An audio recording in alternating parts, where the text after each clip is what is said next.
Hoy vamos a meternos de lleno en una de las obras pero más enigmáticas e influyentes de toda la psicología. Hablo claro de El libro rojo de Carl Jung. Y créanme, esto no es un libro cualquiera. Para nada. Es un verdadero viaje a lo más profundo de la mente de uno de sus más grandes exploradores. A ver, piensen en esto por un segundo. Un tomo casi legendario, ¿no? Casi mítico, creado en el más absoluto secreto por nada menos que uno de los padres de la psicología moderna. Un libro que, en esencia, es la semilla de todas sus ideas posteriores, pero que era tan personal, tan radical, que se mantuvo guardado bajo 7 llaves por décadas. Y bueno, acá está la gran pregunta, ¿no? ¿Por qué ocultar una obra tan fundamental? ¿Qué había en esas páginas?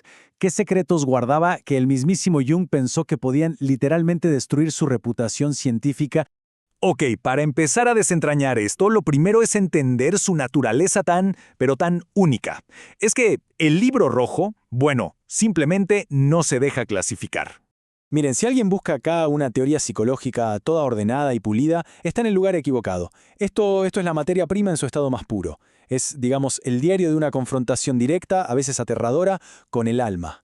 Todo escrito a mano, con una caligrafía gótica increíble y lleno de pinturas simbólicas que el mismo Jung hizo para tratar de darle sentido a lo que le estaba pasando. Ahora, ¿qué fue lo que desató esta inmersión tan profunda? Pues nada menos que una crisis personal y profesional de proporciones, bueno, épicas.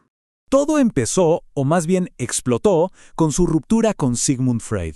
Y ojo, Freud no era solo un colega, era su mentor, casi una figura paterna. Entonces, de un día para el otro, Jung se queda, completamente desorientado, pierde a su maestro, queda aislado de todo el círculo académico. Y esa soledad tan brutal lo obliga a mirar hacia adentro, y lo que encuentra ahí es un torrente de imágenes que simplemente lo desbordan. Y es fascinante, porque el propio Jung reconoció que este periodo de crisis no fue una enfermedad para nada. Lo vio como el crisol, ¿saben? El horno donde se forjó toda su obra.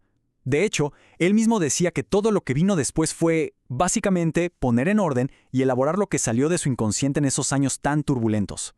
Bueno, y en medio de todo este viaje, Jung se da cuenta de que hay una lucha fundamental dentro de él, una tensión que la verdad resuena muchísimo con nuestra época. Imagínense estas dos fuerzas tirando para lados opuestos. Por un lado está lo que él llamó el espíritu de los tiempos, o sea, la lógica, la ciencia, la productividad, todo lo que el mundo de afuera te exige. Pero por otro lado, está el espíritu de la profundidad. Ese es el mundo interior, el de los símbolos, los mitos, esas voces ancestrales que piden a gritos que las escuchen. Y por el libro rojo es justamente la decisión consciente de Jung de decir, ok, voy a escuchar a este segundo espíritu. Claro, la pregunta es, ¿y cómo se escucha ese espíritu? Porque Jung no se quedó ahí sentado esperando a ver qué pasaba. No fue un receptor pasivo. Al contrario, desarrolló una técnica súper específica, un método muy riguroso que llamó imaginación activa. Y ojo, esto no es simplemente soñar despierto, ¿eh? Es un diálogo intencional, deliberado. El proceso en sí es fascinante. A ver, la idea era tomar una emoción, un estado de ánimo, y dejar que una imagen lo represente. Y entonces, de manera consciente, entrar en esa escena, en esa imagen, para hablar con las figuras que aparecían ahí. Y después, solo después de vivirlo, venía la parte de registrarlo todo, ya sea escribiendo o pintando, y ahí sí, buscarle un significado. Y entonces, ¿qué encontró Jung en esas profundidades?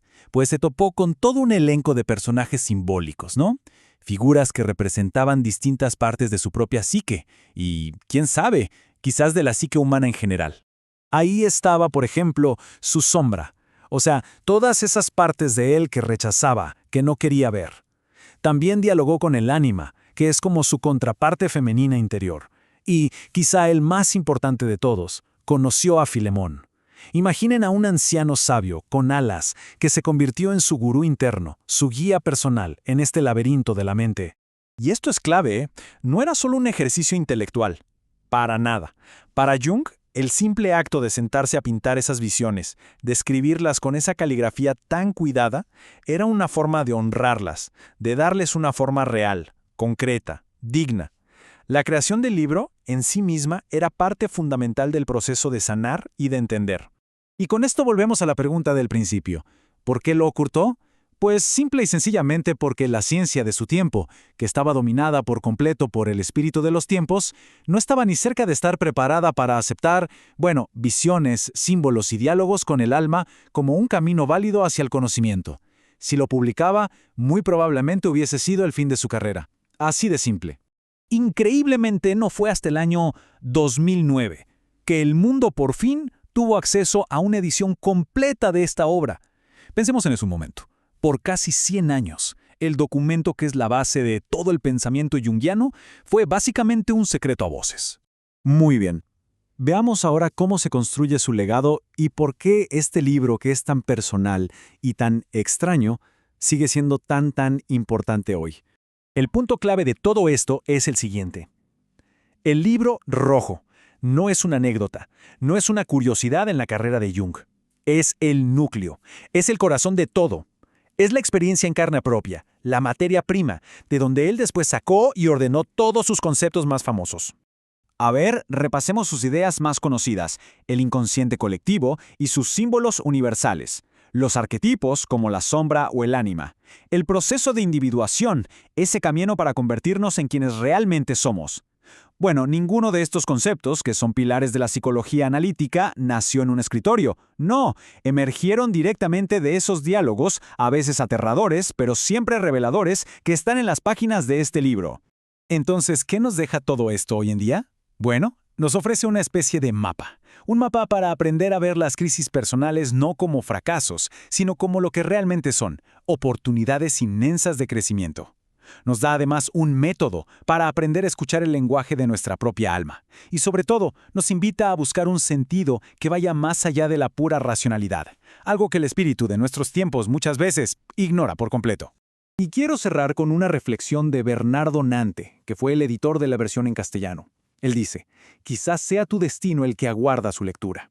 Y es que el libro rojo no es solo la historia del viaje de Jung, es en el fondo una invitación a reconocer que dentro de cada persona existe una profundidad parecida, un mito personal que está ahí, esperando ser descubierto. Y quizás, al final, la lectura de este libro no revele los secretos de Jung, sino los propios.